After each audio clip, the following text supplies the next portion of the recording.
Hello everyone, YouTube channel math knowledge में आपका स्वागत है। आज हम कॉम्प्लेक्स एनालिसिस में किसी फंक्शन के लिए देखेंगे कि कोई फंक्शन कंटिन्यूस है तो डिफरेंशिएबल हो सकता है या नहीं हो सकता। जनरली तो हम जानते हैं कि अगर कोई फंक्शन डिफरेंशिएबल है तो डेफिनेटली वो कंटिन्यूस होगा, लेकिन ये ज़रूरी नहीं है कि कोई फंक्शन कंटिन्यूस है तो वो डिफरेंशिएबल हो या ना हो। डिफरेंशिएबल हो भी सकता है और नहीं भी हो सकता।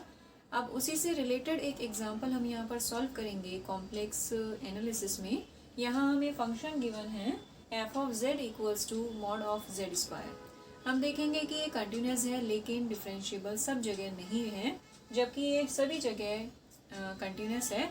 और अगर इसका डिफरेंशिएशन हमें मिलेगा, डेरिवेटिव हमें मिलेगा, तो वो सिर्फ ऑरिजिन पर होगा। सो सबसे पहले हम देखें, ये इसमें मॉड ऑफ z स्क्वायर है। Since f of z equals to mod of z square, ये हम जानते हैं this is equals to x square plus y square. अब एक्स स्क्वायर और वाई स्क्वायर सभी जगह कंटिन्यूस होंगे, सो z स्क्वायर भी कंटिन्यूस होगा। Since x square and y square is continuous,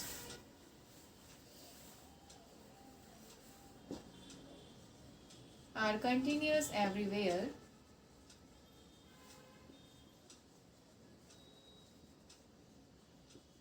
then mod of z square is also continuous everywhere। ये तो हमने देख लिया ये कंटिन्यूस है। अब हम इसकी डिफरेंशिएबिलिटी की बात करेंगे, तो उसके लिए हम डेरिवेटिव जानते हैं। किस तरह से हम लेते हैं डेरिवेटिव? हम इस डेफिनेशन लेते हैं, that is limit delta z tends to 0 f of z plus delta z minus f of z upon delta z। ये डेफिनेशन हम ऑलरेडी पढ़ चुके हैं। फंक्शन हमें दिया हुआ है mod of z square, so z के प्लेस पर हम z प्लस डेल्टा z लिखेंगे तो क्या वैल्यू मिलेगी हमें? Limit delta z tends to 0 z plus delta z का square and minus modulus of z square upon delta z। एक प्रॉपर्टी हम जानते हैं, since mod of z square equals to z bar, तो उसकी बेसिस पर हम इस रिजल्ट को भी चेंज कर सकते हैं। सो यहाँ लिखेंगे हम limit delta z tends to 0 z plus del z and z plus del z का बार, यानी इसका कॉन्जुगेट हमने ले लिया और इसको हम लिखेंगे directly z bar, it is divided by delta z। अब यहाँ से दोनों पे कॉन्जुगेट है और सेपरेट हो जाएगा ये, क्योंकि हम प्रॉपर्टी पढ़ चुके हैं। ये प्रॉपर्टी किस तरह से है? z1 प्लस z2 का बार है, सो ये सेपरेटली लिखा जा सकता है, यानी दोनों का कॉन्जुगेट हम करेंगे सो वो एडिशन करके लिखा जाएगा। इसी तरह से हम इस टर्म को मल्टीप्लाई करके लिख दें,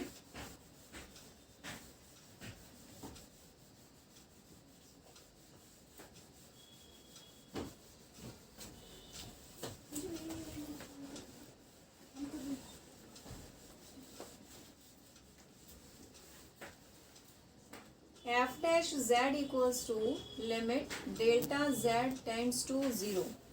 तो यहाँ से मिलेगा हमें z प्लस डेल्टा z और z bar plus delta z bar upon delta z, और साथ में आ रहा है माइनस z बार। इन ब्रैकेट्स को हम ओपन करेंगे, limit delta z tends to 0 z bar plus z delta z bar plus delta z bar plus delta z bar, और ये वाला term as it is z bar upon delta z। So z bar यहाँ से cancel हो जाएगा, बाकी तीन terms बचेंगे यहाँ पर। Limit delta z tends to 0, separate कर देते हैं हम इसको, तो यहाँ से मिलेगा z delta z bar upon delta z plus z bar delta z upon delta z और delta z bar upon delta z। तीनों को हमने सेपरेट कर दिया।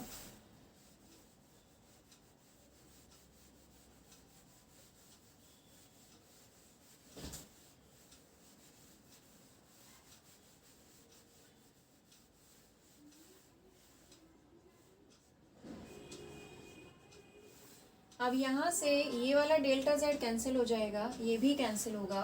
सो क्या बचेगा यहाँ पर, limit delta Z tends to zero. एक तो यहाँ से बचता है जेड बार, यहाँ से मिलेगा हमें delta Z bar plus Z delta Z bar upon delta Z. अगर delta Z tends to zero है सो डेल्टा जेड बार भी टेंड्स टू ज़ीरो होगा। क्यों? क्योंकि जेड हम लिखते हैं X plus iota Y. So delta Z क्या बनेगा, that is delta X plus iota delta Y. अब delta Z tends to zero है सो डेल एक्स और डेल वाई दोनों ज़ीरो को अप्रोच करेंगे, और डेल्टा जेड बार अगर हम लिखें that is del x minus iota del Y. जब डेल एक्स और डेल वाई दोनों ज़ीरो को अप्रोच कर रहे हैं तो यहाँ भी अप्रोच करेंगे ज़ीरो को, और जब डेल एक्स और डेल वाई दोनों ज़ीरो को अप्रोच कर रहे हैं तो डेल जेड बार भी ज़ीरो को अप्रोच करेगा। सो हम देख सकते हैं कि अगर डेल जेड ज़ीरो को अप्रोच कर रहा है तो डेल जेड बार भी ज़ीरो को अप्रोच करेगा। तो इसका मतलब है कि ये वाला रिजल्ट तो ज़ीरो हो जाएगा।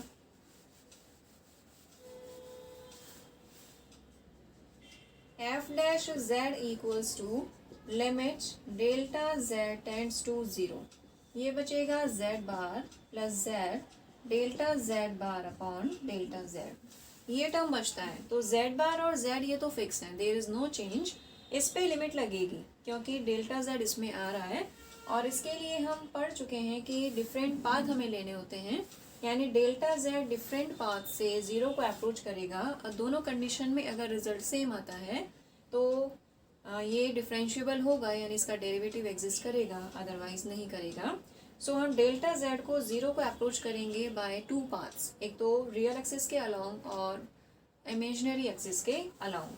तो दो केसेस हम यहाँ कंसीडर करते हैं।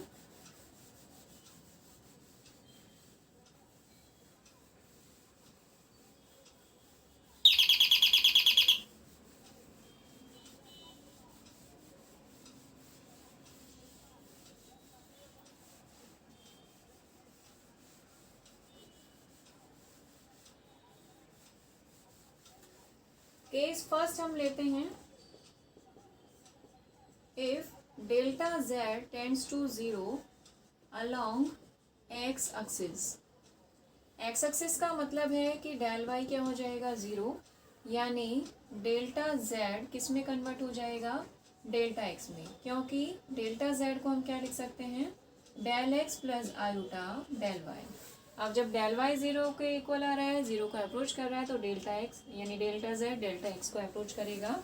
सो हम कह सकते हैं delta Z tends to zero, so delta x tends to zero.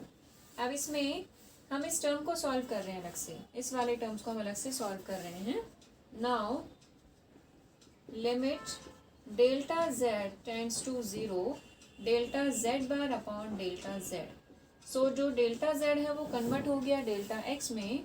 सो ये मिलेगा delta x tends to zero, और ये आ जाएगा del x, and this is also del x. क्योंकि देखें डेल जेड बार क्या है, del x minus iota del y. अब जब डेल वाई ज़ीरो हो गया सो क्या मिलेगा हमें, del Z bar is also equals to del X. So del Z bar और डेल जेड दोनों की वैल्यू ही क्या आ रही है, डेल एक्स आ रही है, और ये क्वांटिटी मिलेगी हमें 1। क्योंकि पहले हम इसको सॉल्व करेंगे उसके बाद लिमिट लगाएंगे। ऐसा नहीं है कि हमने लिमिट लगा दी 0/0, ऐसा नहीं है। सो पहले del x upon del x solve करने पर 1 आ जाएगा, और 1 जब कांस्टेंट आ गया तो उस पर लिमिट का कोई फ़र्क नहीं पड़ेगा। सो यहाँ से इसकी वैल्यू क्या मिल रही है, एफ डैश जेड, ये z bar as it is हो गया plus z into 1। So result मिला हमें जेड बार प्लस जेड। इसको हम इक्वेशन फर्स्ट दे देते हैं। उसके बाद इसी तरह से हम लेंगे अगर डेल्टा जेड ज़ीरो को अप्रोच कर रहा है अलोंग इमेजिनरी एक्सिस।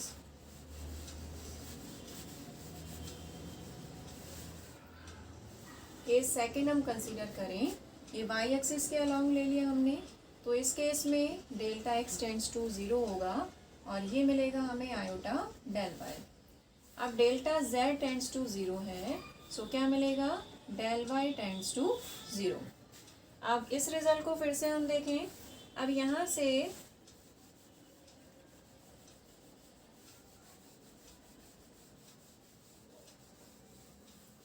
देखें del Z bar equals to क्या आ रहा है, del x minus iota del Y. जब डेल एक्स की वैल्यू 0 आ गई है तो क्या बचेगा, minus iota del y. Real axis और इमेजिनरी एक्सिस में यही डिफरेंस आ रहा है कि वहाँ पे दोनों पॉजिटिव मिल रहे हैं, बट इस केस में यहाँ नेगेटिव आ रहा है। और limit del y tends to 0, क्योंकि जो भी अब रिजल्ट आएगा वो वाई की फॉर्म में है, सो लिमिट भी वाई की फॉर्म में ही आनी चाहिए। यहाँ से मिलेगा माइनस आयोटा डेल वाई और यह आ जाएगा iota del y, so result is -1।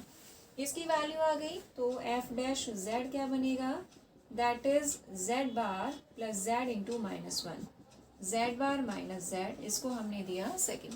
अब हमने देखा कि दो वैल्यूज मिली थी, जो इक्वेशन फर्स्ट था वो इस तरह से लिखा था, ये इक्वेशन फर्स्ट आया। जब हम रियल एक्सिस के अलॉन्ग मूव करते हैं तो ये रिजल्ट आ रहा है जेड बार प्लस जेड, और जब इमेजिनरी एक्सिस के अबाउट अलॉन्ग मूव करते हैं तो दोनों में क्या आ रहा है, आंसर अलग अलग आ रहा है।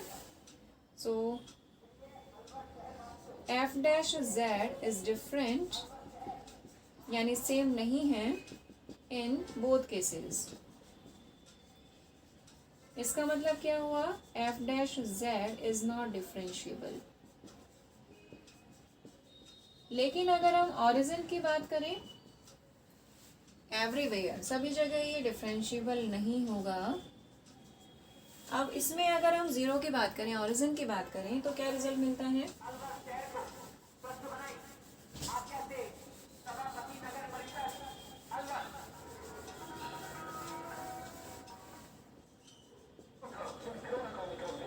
Eight origin. ऑरिजिन का मतलब है x equals to 0, y equals to 0, so z equals to 0, तो z बार भी 0 हो जाएगा। So F dash Z equals to, इसमें वैल्यू पुट करेंगे, सो 0 माइनस 0 यानी 0, एफ डैश जेड। इस सेकेंड केस में प्रूव किया, so 0 plus 0 equals to 0। So दोनों में रिजल्ट क्या आ रहा है, सेम आ रहा है। सो हम कह सकते हैं कि जो फंक्शन है वो 0 पर डिफरेंशिएबल है। सो हमने ऑब्जर्व किया कि फंक्शन एफ जो हमें गिवन है मॉड ऑफ जेड स्क्वायर, वो केवल 0 पर डिफरेंशिएबल है, इसके अलावा कहीं पर भी डिफरेंशिएबल नहीं है। तो इस तरह से हम और भी एग्जांपल सॉल्व कर सकते हैं। तो हम यहाँ पे प्रूफ कर दिया कि कोई फंक्शन कंटिन्यूस है तो ज़रूरी नहीं कि वो डिफरेंशिएबल भी होगा।